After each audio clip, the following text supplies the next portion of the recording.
Great. Well, welcome everyone to our virtual program Behind the Scenes, Curating Creatures from the Collection with Assistant Curator Abi Lua. My name is Jennifer McHugh and I'm the Manager of Adult Learning.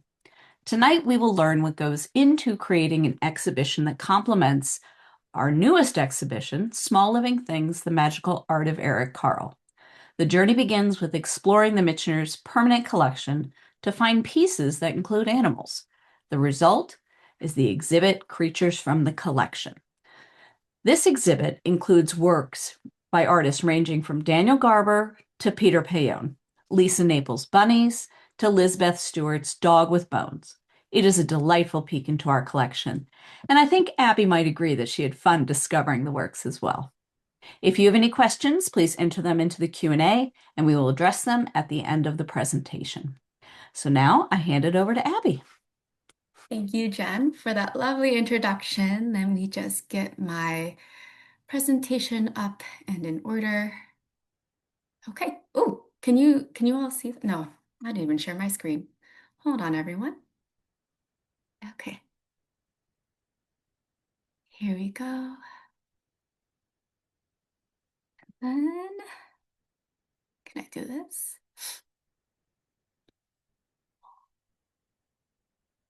Ah, oh gosh, hold on. One more time.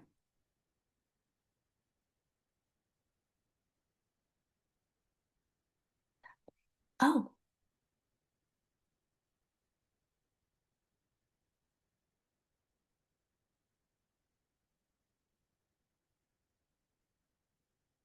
okay. Here we go. One more time. Sharing that.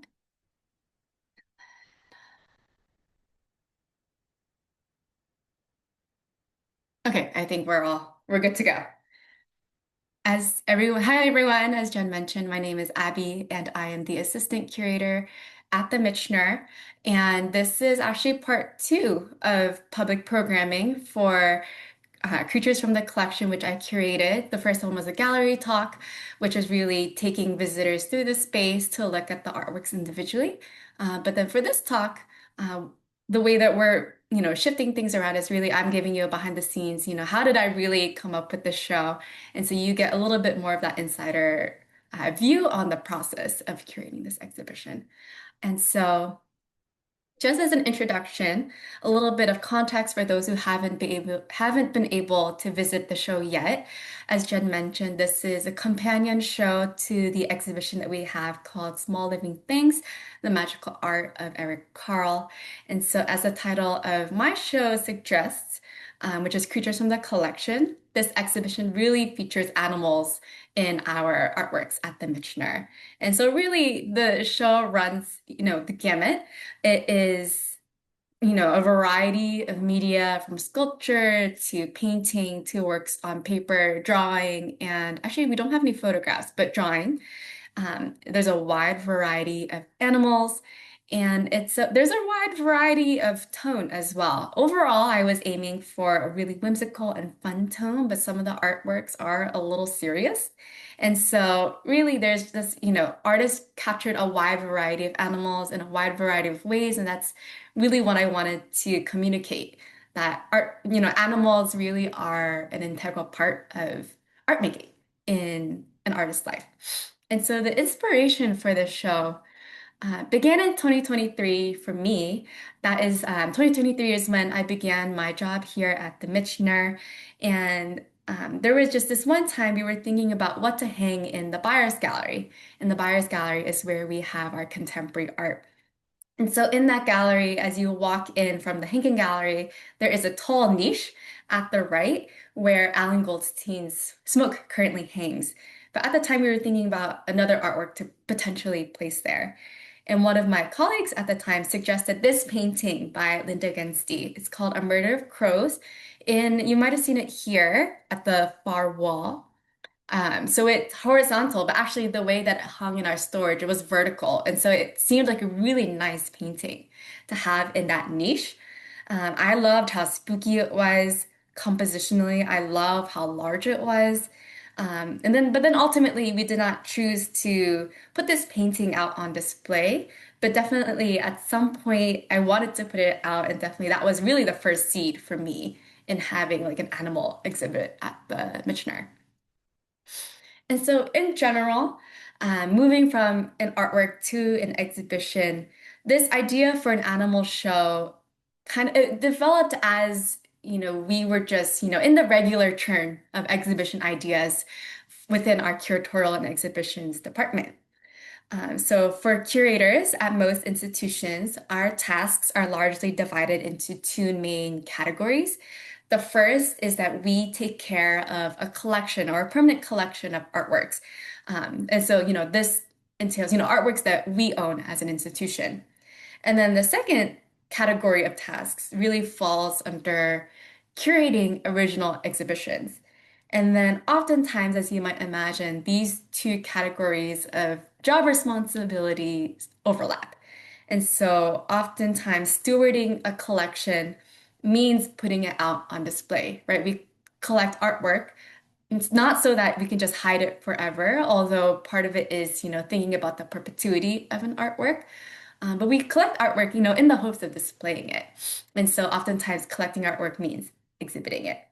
Um, and so all of this is to say is that we're constantly thinking of ways to activate our collection, to activate our artworks by putting them out on display, whether it's through a permanent collection display or in a temporary exhibit. And then I have here our beloved turkey vulture, again, right in our collection. But because this is a favorite within our museum audience, one of the two, we get two questions from visitors when they come. It's where's that tea room? Where's the Nakashima room? And then where's the big bird, right? So this is a favorite amongst our audience members. And so again, and as a way to steward this collection, so steward this work, so actually this is a long-term loan. To steward it, we put it out on display. And so again, in this regular churn of ideas of, how do we activate our collection, one of the ideas that we had was to do an animal show. And as I'll later show, we have a lot of animal artworks. And so I was like, oh, it might be nice, to have a show where we can gather these artworks into one space. And not only that, but there have been examples of animal shows in the region. And so this is a screenshot of an animal exhibition that was up at the Woodmere Art Museum called Don't Feed the Art, Woodmere's Animal Menagerie, which I thought was such a clever title. I thought it was just super cute. And so after seeing that, so I wasn't able to see that show in person, but my boss, Laura Igo, our chief curator, she had mentioned that Woodmere had done this kind of show. So then at this point, I'm pretty set on doing an animal show at some point, in my time here at the Michener. But then the last question really was timing. I want to do this show, but when was the right time to do it? And so the last piece of that puzzle really came when we knew we were going to have this show of Eric Carle's work. So as many of you know, Anne, our executive director, joined our museum staff in early 2024. And one of her biggest initiatives for our museum was to really engage our family audiences in more strategic ways. And so one of the ideas that came from this push was a collaboration with the Eric Carle Museum of Picture Book Art to curate an Eric Carle exhibition here at the Michener. And so, as many of you might know, Eric Carle was really known for his picture book collage art. In particular, he was really well known for his book, The Very Hungry Caterpillar. And just here is two images of the installation of the show. It's up. It opened on Valentine's Day weekend. And yeah, so right, we have a lot of animals that we were planning to exhibit. And for the time that we slotted the show in, the front gallery space where creatures from the collection was open. And so our team felt like an animal show would be an appropriate companion show to the Carle exhibit. And so really that is what sealed the deal when, planning for this exhibition. And so with that stage set, here is just like a quick little presentation outline for what you'll expect to see in this program. And so first, I'll just talk through like how did I come with the artwork ideas? Um, how did I choose the artwork? So that's first what I'll go through. Secondly, I'll talk about the thematic groupings for the show, which is what I talked about in my gallery talk, but I'll just give a quick overview once more and sort of some takeaways that I was able to glean from that. And then lastly, I'll talk about the works that didn't make the cut. And fear not, though there's a scissor symbol, there was no actual cutting. It's just, works that didn't end up in the final checklist. Um, for many curators, the final checklist is never the first iteration of the checklist that forms as you're planning the show. Truthfully, this exhibit could have fit the Beans Gallery where the Peter Payon show is currently. There really are so many artworks that feature animals in our collection. Um, but ultimately, we had to do a lot of, cleaning and cutting from the checklist. And so I'll just talk about a few of the works that didn't make it into that checklist. And so to dive right into how did I choose these artworks and sort of the categories of ideas, the first categories really began, or I would categorize them as works that I found through searching our database. And so pictured here is an image of our public-facing database. So I will say, if you're not familiar with art museums, each art museum has like a virtual database through which they organize the artworks in their permanent collection and also artworks that, just come through the museum. There's just like a digital record on this database. Usually museums will have a public-facing database for those outside the museum to access. And actually, we were able to launch ours just last summer. And so this is a screen. So what you see here in your screen is a screenshot of that. You can find it when you go on our website and then you go to the collection tab or the artwork tab, you will see it in there's like a collection little link and it will take you, when you click that, it'll take you to this website.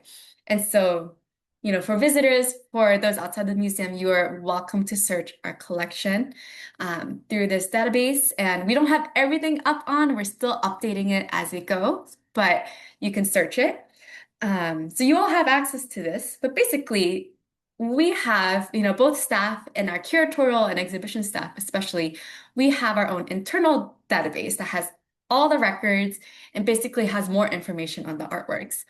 And so here you see a little screenshot of what that looks like on the back end.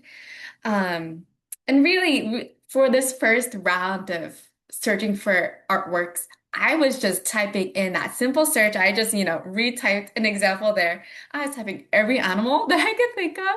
So I typed in dog, I typed in duck, typed in cat, penguin, bear, any animal. I was just typing it in and just seeing what results were yielding because I knew of artworks in our collection, but I didn't know the full scale of it. And so so as I was doing, just database searches, there were, the usual or the work that I had already known had come up through these searches, but there were ones that I really wouldn't have found otherwise that came from from searching the database. And so two examples are these two untitled sketches by Henry Snell, a Pennsylvania impressionist that we have here in our collection. And so actually, when I searched up dog, only the one on the right appeared, or no, not the right, the left appeared.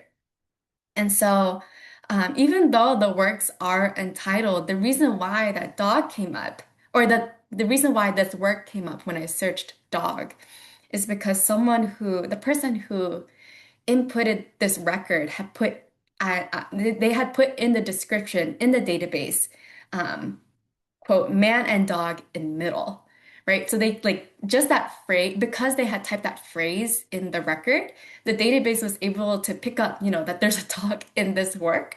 And then as a result, it came up in my search result. And then when I went to look for the work in our storage space, the work on the right just came up underneath. And so I was like, oh, clearly I must put these two works in the show. Um, But yeah, I was thrilled because I just think, if that person didn't put that phrase in, I wouldn't have seen these works. But then also when you look at them, I just, right, these sketches are so gestural, right? It's almost like the dogs are a blob. But you can, your eye immediately registers both works as, a human and a dog relationship. So I just thought that was really fantastic. But then why I especially love these works for our exhibit is that, as many of you might know, Henry Snell is a Pennsylvania Impressionist, and we have a few of his paintings out on display currently. The Seagull's Haunt, which is on the left, is in our Pennsylvania Impressionist Gallery, Putnam Smith. And then the Barber Shop is, right in Hankin Gallery when you walk up and enter our museum.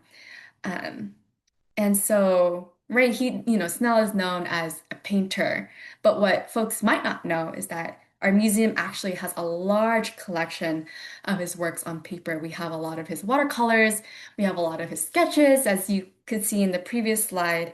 But because of the nature of works on paper, compared to oil paintings, we can't have, these sketches and these watercolors out on view for a long time. The material of paper, and then oftentimes, their medium, whether it's the paint or pencil, it's very light sensitive. And so really extended light exposure is not good for their longevity. And so really they can only be out for like 3 to 4 months at a time. And so temporary exhibits like Creatures from the Collection are really great opportunities to bring these works out. And so I was just really thankful that I was able to bring these small sketches out for the amount of time that we have the show up. Um, so, I continue to run through the searches, but in addition to searches in the database, the second category of ideas really were just works that I had been aware of, and I really just wanted to get out of the vault and put on display. And so, a few examples that fall within this category is Evening Feed by John Sharp. Again, I just think this is such a fantastic work. It's one of my favorites in the show. I just think there's this really delightful folk art quality to it. Unlike our Impressionist paintings, for instance, where, there's so much attention to light and shadow.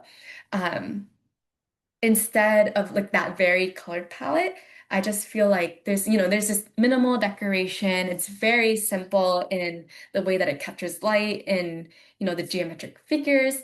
It's really quite all there. And then all of a sudden you just have these chickens that are also very minimal in their decoration. Um, there's just something about their quantity, like just how many chickens are out on this field and how they dwarf in comparison to the barn. That makes this painting feel a little haunted to me. I've never watched this movie, but it reminds me of Alfred Hitchcock's The Birds. I've never watched it, but I've like seen clips of it, of all these birds that are just like flying at you. And I kind of get a sense of that when I see this painting, but I kind of love it. And so I really wanted to get this painting out. And then there's this work by Judith Heap called Eight Dogs.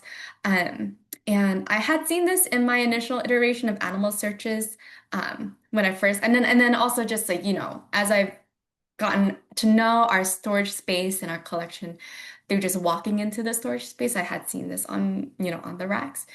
But I just thought, for one, I'm a dog person, so I love dogs. But then two, I was really intrigued by the cyanotype aspect of it. Cyanotype is like a photographic printing process or development process. And I loved kind of the ghostly quality of the dogs that it created. And I say ghostly, but to me, there's something very elegant about it or about the development of these images and how it's paired with that golden frame. And so I also wanted to bring this work out.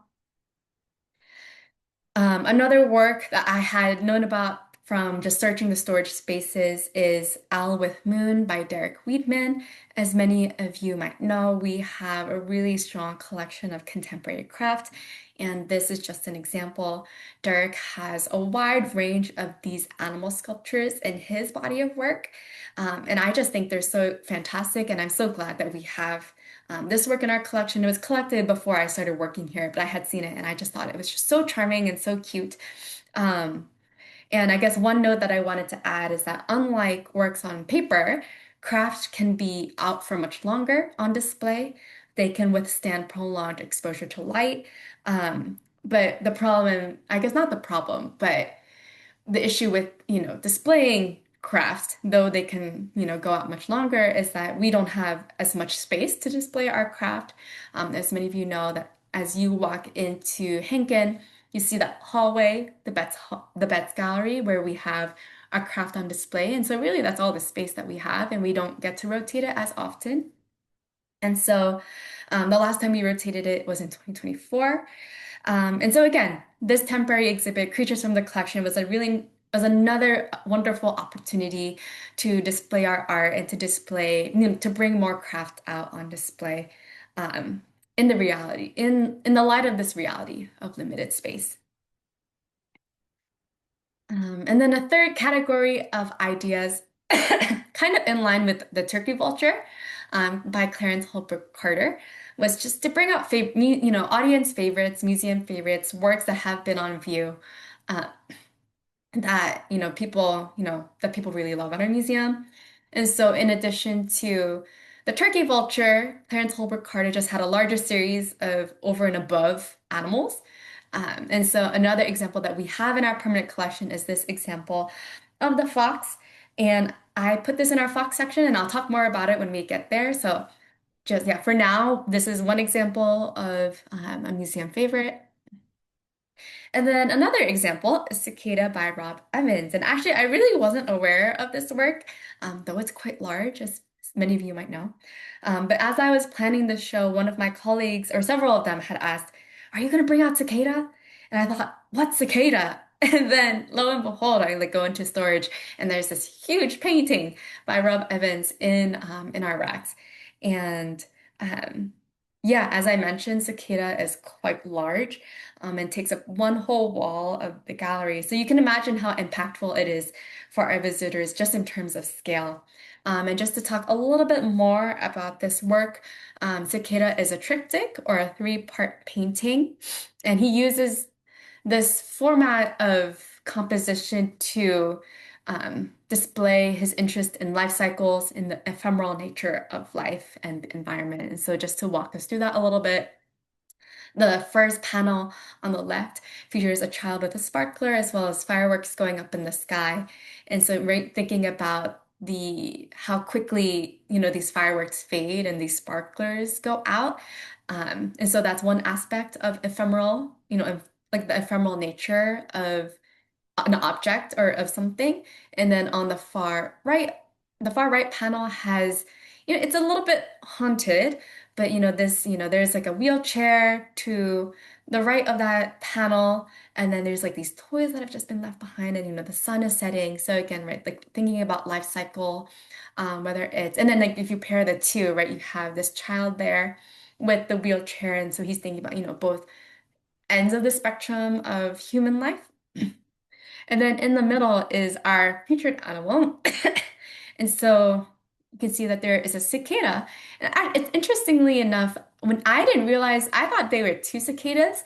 But then during my gallery talk, one of the attendees pointed out that it was the exoskeleton at the bottom and not another cicada. And so, because for me originally, I was aware that insects have been viewed by a lot of painters, especially in like the Dutch still life tradition in the early modern period, as because they have short lives, insects represented, the ephemeral nature of life. And so I thought that's what Rob Evans was tapping into. But then I think really seeing the exoskeleton there for the first time, I was like, oh no, he's really thinking, decay is right there, right? And so that was a really neat insight that I gained from the gallery talk, and another way that Rob Evans was really showing it in this painting. And then another favorite of our museum is Goldie Peacock's House by Charles Ward, who was a modernist in the New Hope area. And so this was another one of those paintings where a colleague, and actually Jen, it was Jen who brought this up to me, but she asked, "Are you going to bring out Goldie Peacock's house? There's a dog there, right?" And I was like, "Oh, really? There's a dog?" And so I like returned to the painting, and surely enough, in the bottom right corner, there's a really cute little dog. Um, And so if you've been to our museum, you'll remember that, right before we did the 2024 rotation, this was up in the Commonwealth Gallery.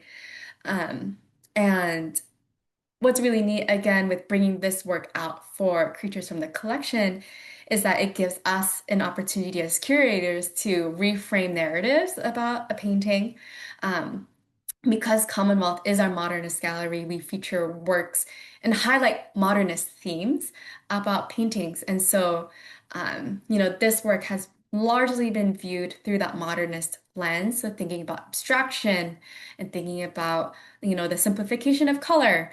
And so, definitely all of that is there. But by putting it in creatures from the collection, we can turn our viewers' eyes away from the visual language of the painting and to the, this narrative of a human with their dog companion. So that's a really neat opportunity for us as curators with putting on shows like these. And then lastly, as Jen mentioned in the introduction, we also were able to bring out or Dog with Bones by Elizabeth Stewart. As many of you know, we have her cat sculpture out right now, right when you walk into our museum. And Elizabeth Stewart's sculptures come in three, or has come in three into our museum. And so this was another opportunity for us to bring one of her other sculptures out, just because, Cat's the only one of the three that had been currently out for a while. And so you can find Dog with Bones downstairs by our library and archives. And then another category, so in addition to old favorites, temporary exhibitions like these really give us the opportunity to bring out our new acquisitions. And so something that we like to do at our museum is that right when we acquire a work, we look for opportunities to put it out on display as quickly as possible. And so an example of that is White Landscape or Paisaje Blanco by the artist Henry Bermudez. We acquired this work after the SIVA 40th anniversary exhibition that we had in 2024, I believe. And SIVA is the Center for Emerging Visual Artists, which is a really amazing artist residency program. And we hosted their 40th anniversary exhibition. And so we had Henry Bermudez's work in the show. And we didn't have this specific one, I believe, but because of the exhibition, it opened up opportunities for us to collect his work. And so this work in particular features this Mesoamerican deity called Quetzales or Quetzals. And so I have some details here. And so Quetzals are, again, a Mesoamerican deity that takes the form of a feathered serpent. And so you can see here the way that Henry Bermudez has depicted them. Bermudez is a Venezuelan immigrant that immigrated to Philadelphia. And, in the light of his cultural background, Bermudez includes elements of Latin American mythologies and folklore into his work, move in an effort to move beyond a Western reflection of what art is and what Western art depicts. And so he does so with really beautiful, intricate line work. I really invite you when you see the work in person to, look up close, look up close at the artwork and just see the way that he drew the birds, drew the background of the birds. It's really quite dazzling. And these birds also, come off of the page a little bit. It's a little raised. And so it adds like another level of dynamism to his work on paper. Continuing on with birds, another new acquisition that we have is Patriotic Duck by Alan Sahlberg. Sahlberg was a commercial artist who spent a lot of time at the Mercer Museum right across the street from us. And he spent a lot of time there sketching the tools in the collection. And so he really developed this love for antiques. And that's really evident in this print. You can see it, it gives this sense of Americana, not only, because of the duck that has this like patriotic decoration, but also because of like the table that it sits on.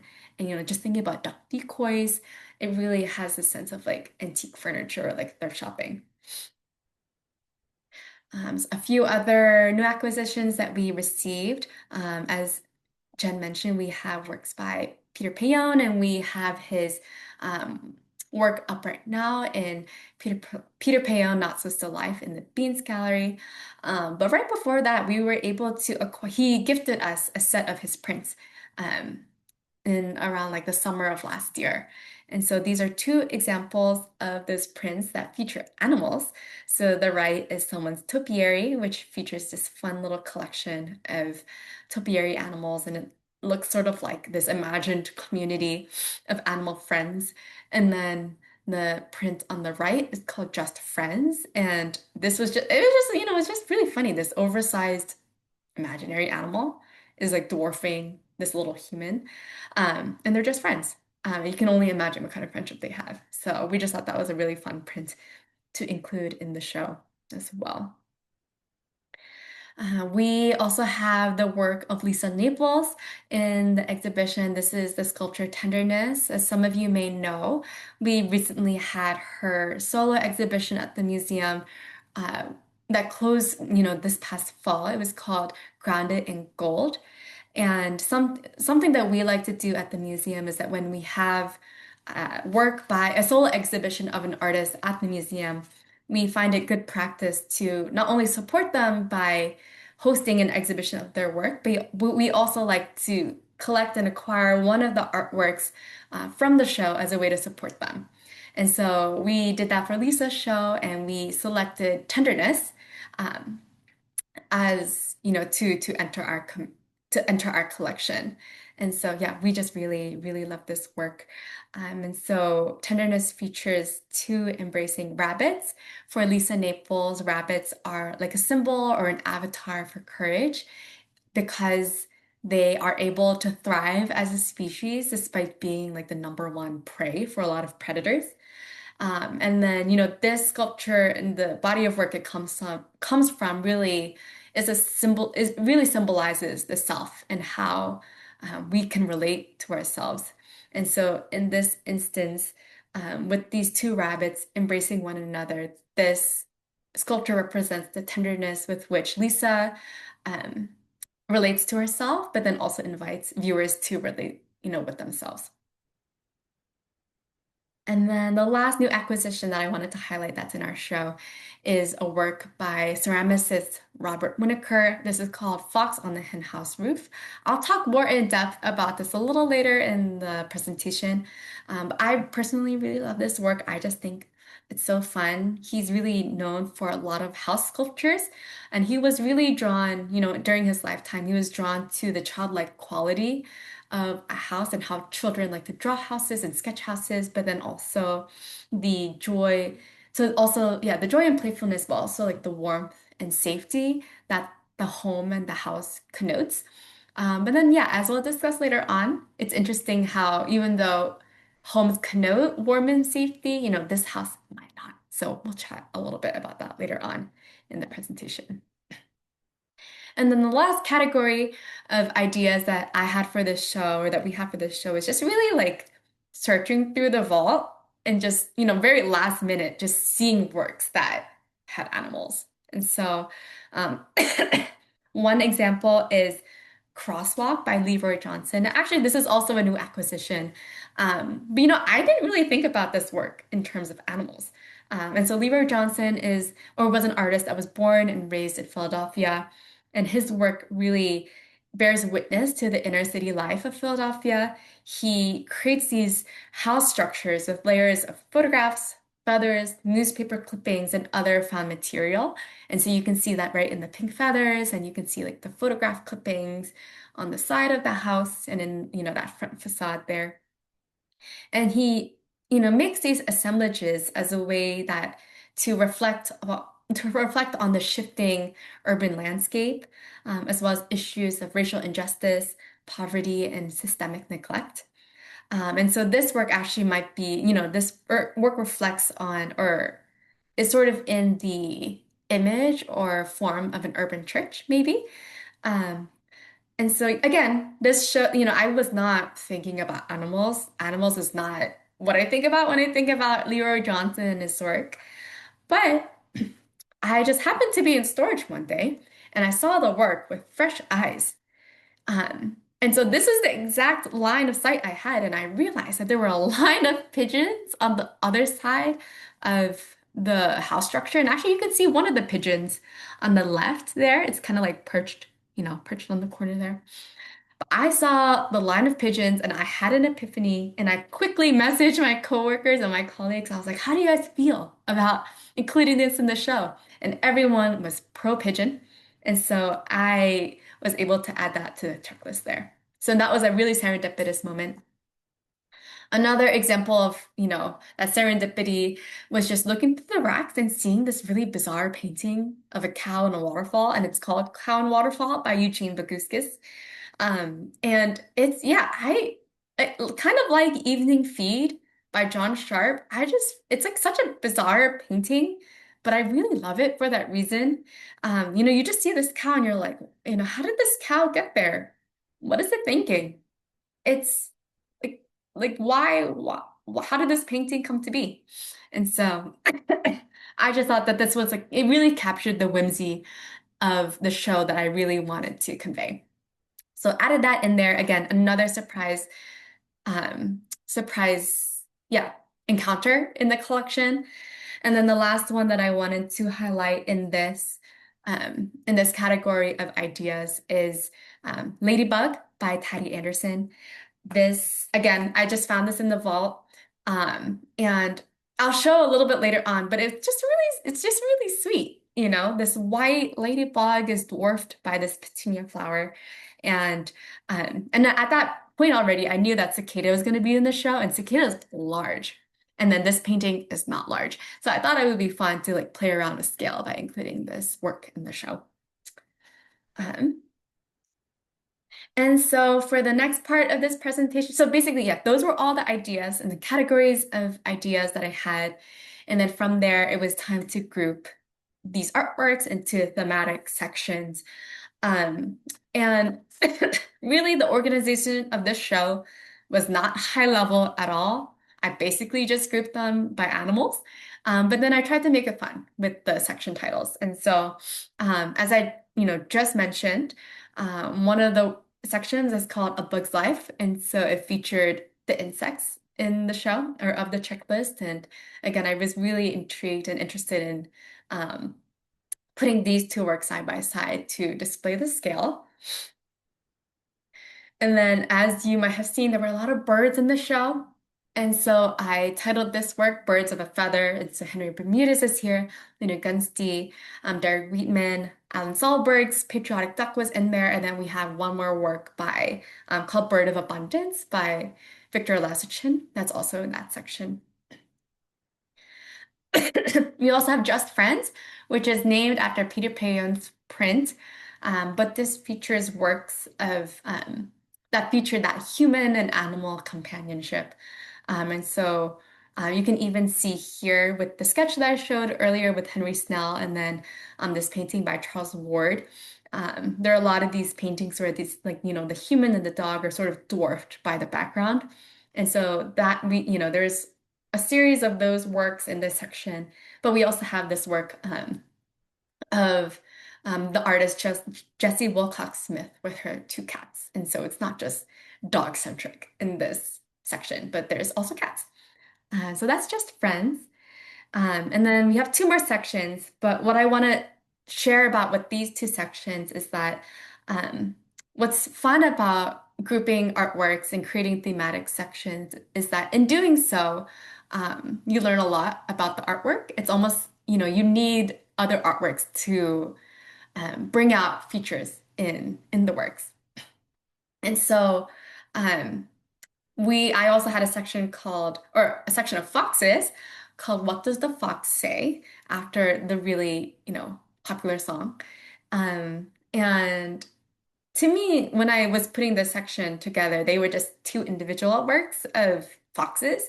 But then in speaking with Jen, she was sharing like, oh, like, isn't it funny that, these foxes are like just eating birds or about to eat birds? And it just clicked. I was like, oh, right.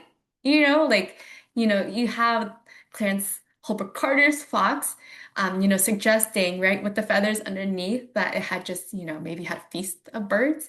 Um, but then in Robert Whitaker's ceramic sculpture, the fox is on a hen house. So, as if you remember from what I shared earlier, his house sculptures connote warmth and safety. But I mean, here it's impending doom for our little bird friends. So I just thought that was fun. And it was just, I wouldn't have pieced the narratives together had I not put the two works together. And, so in this section, I'm like thinking about the fox as this conniving animal. And then our last section and the last takeaway that I'll share is that, this section is called EIEIO because it features all of the farm animals of the show. And so another takeaway is that, in grouping these sections together and then also just in installing them, there's also more stories that I gained from that. And in particular, I learned about Daniel Garber and his love for his sheep through that. And so pictured here, so there are two sheep prints, as you can see on the right. I've just showed one here. But in putting the checklist together and, grouping, this farm animal section, our chief curator, Laura Igo, shared with me that Daniel Garber had a very special connection with his sheep and that his granddaughter, Dana Garber, might have a specific story about it. And so I was able to chat with her after the show opened, and as I caught her after a presentation, and she shared that Daniel Garber, when he and his family moved to Catalasa, Daniel Garber was raised on a farm in Indiana, and so he is used to livestock. And when he moved to Catalasa, he really wanted to get sheep to keep the grass down. And so he got sheep and he kept them. And surely enough, they like formed this really special bond. And Daniel Garber has shared with me that like it was so much so that when guests came over, or even, family members within the Garber family came over to meet the sheep, they were very aggressive. They even like tried to bite the people. But then whenever Daniel Garber approached a sheep or called after them, they really all flocked to him and they recognized his voice and they followed after him. And so he was really their shepherd and he really loved their sheep. And so on the right is an image of him with his sheep that is, courtesy of Dana Garber. And so that was a really neat little story that I was able to get from putting the section together, installing it, and then later receiving that feedback. And then, as I mentioned, the last section of this presentation will focus on works that didn't make the cut. And then a lot of it really is just due to space or due to maybe the ways in which the works didn't quite fit within the checklist that was forming. And so an example is a series of photographs by David Graham of the miles for mules. I wasn't around when this was happening in Bucks County, but for those of you who live here or are familiar with the region, there are these sculptures of mules that were around, that were just like around Bucks County and you can like spot them. And so David Graham has a series of photographs of these mules and we have a bunch of them. And so that was one idea that I had. Another example is a few animal sculptures by Charles Rudy, and I was particularly eyeing this bear. But Charles Rudy is a sculptor in our collection, and I had just been revisiting his work for a different project at our museum, and so I was familiar with these animal sculptures, um, and was interested in maybe bringing in a work. But the reason why this got cut was, I guess, for instance, one, it's a bear, and I couldn't quite fit the bear into any of the sections because they were already forming at that point. But then also with, if you're familiar with the front gallery space, it's quite small, and so um, just like there was limited space for sculpture. And even as, yeah, we even had to like move them downstairs, as some of you might know. And so it just like with space, it wasn't going to work out. And so for that reason, that was cut. And yeah, so this is the third sculpture in Elizabeth Stewart's ceramics that we have at the museum. I really wanted Fox and Snake to be there, right, to round out that fox section. But then, yeah, the snake was a little bit of a problem to display. Not a problem, but it there wasn't really quite a state there wasn't like a stable enough way to display it. And so it was really for display purposes that we decided to just cut it from the show because I mean, we entertained, can we just display the fox and without the snake? But then, the snake is really part of the story of the fox and the snake. And we just felt like for the integrity of the artwork, it would be best to display them together. And if we can't display them together, then it would just be better to cut it from the show. And so for that reason, we cut it from the show. Um, and then the last work that I'll say is we also cut this lithograph off, lithograph from the show. And then really that's just because so this is by Eugene Feldman. He created a lithograph of pigs that made it to the show, so that's in the downstairs section. But yeah, there were just so many birds, and it kind of outweighed the other section, and so I decided, okay, we can do without the penguins. And so, yeah, so this just didn't make it into the checklist. Um, and I think that's it for cuts as well as the presentation. But as Jen mentioned, I am happy to answer any questions that you might have. But yeah, so that's the behind the scenes of creatures from the collection. Abby, we don't have any questions yet, but I have a question for you. Yes.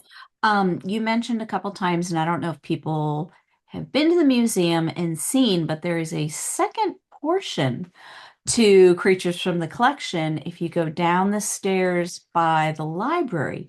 So how did that come about? So that came about because in anticipation for the Carle exhibit, um, I mentioned that you saw, we had Dog in the checklist, Dog with Bones by Elizabeth Stewart. We also had Tenderness. And then we also had a sculpture of like a water nymph or this water bug. So we originally planned it to go in the front gallery space in the middle. But because they were quite large and we were anticipating increased number of visitors, especially small visitors, with the opening of Carl, we really wanted to keep that space open. And so we ended up moving them downstairs. And then, in addition to that, a few of the other artworks there. So that's how that came to be. But yes, don't miss the downstairs portion of Creatures in the Collection. Yes, I would encourage you all, employees, that's how we come in. That's our main entrance. And so Mhm. it's really lovely every morning to be greeted by the dog and Bones, and then all the other pieces that are on the wall and in vitrines. We have a question for you, Abby, from Courtney. She said, I'm curious, did you find any beaver or groundhog works while searching the collection, or any additional rabbit works? Oh, that's a great question. No more rabbit works and no beaver or groundhog works, although maybe the closest animal is a sloth. Maybe. But we have a sculpture of a sloth that we recently acquired and it's on display in our sculpture kind of along the pathway to like, leading up to the museum. Its name is Mary. So that's the closest animal I can think of what's in our collection. That sloth is a staff favorite for sure. We all Mhm. love Mary the Sloth. And I put in the chat, I found a little bit of Miles of Mules, a little bit about that. That was early 2000s. Oh, So, yes. Yes, uh, that might have just been my typo. Thank you for catching that. oh no, no. And anything else? If you have not come to see it, it is so much fun. There's so much joy going on at the museum between Eric Carle, the creatures from the collection. It's just really, really fun. Oh, Eric wants to know, did you find any deer or moose? There is one deer work actually by Taddy Anderson who made the ladybug. Yeah, and it looks like it's not like a scene of a deer. It kind of looks like if you've ever seen like an embroidery sampler from the 1800s, kind of looks like that, but it's like two deer and like a tree in the middle. But yes, that's the only deer work I've seen at the museum. Small little painting. Interesting. Are there any other questions, anyone? There's a lot of birds, lots of birds at the museum. Yes. I am amazed that someone put in the database that there was a dog in those sketches. I love it.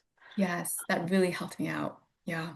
Yeah, because I don't think you'd see you that would jump out at you Yeah, very quickly. precisely. So, and yes, Abby and I did, we work quite closely on the Bloomberg Connects. So I would go down and I'd be like, oh, what did you find today? What is this one? What? So I think it's a Yeah. very fun, and I loved hearing your story about the whole process. Very interesting. Came together. Yeah. Yeah. Okay. Well, if there aren't any more, oh, whoop. What position at the museum updates the databases with the description?